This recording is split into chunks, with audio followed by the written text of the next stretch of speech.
Ngayon tayo sa Bukana Bridge.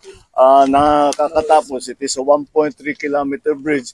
Kasama ito sa buong bypass na ginagawa around Davao City. At ito'y sinasabi, ang estimate natin, na ang biyahe na dati halos 2 oras ay mababawasan, magiging mga 25 minutes, 20 minutes na lang.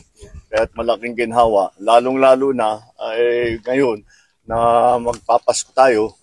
Alam naman natin nangyayari sa traffic. Kaya ito ay magagamit. We will open the bridge on the 15th, December 15, gagawin na. Matatapos yung buong bypass by December 2027. So tuloy tapos na lahat ito all the way. Kaya ito ay nagsimula, na-approve ito noong July ng 2022.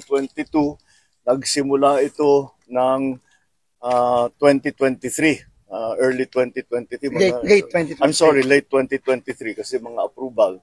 At ngayon ay tapos na. Kaya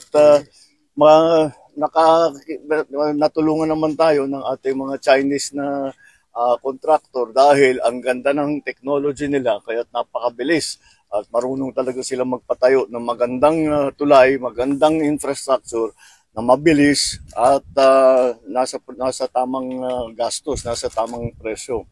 So this is one of the 4 major projects that our legacy projects that we will be finishing in Davao and its environs. So nakatapos na tayo, marami na tayong nabuksan na section dito. And this will be now another major part of this bypass road. So I'm congratulating the DPWH for their good attention to this matter, and lahat ng nagtrabaho rito, congratulations.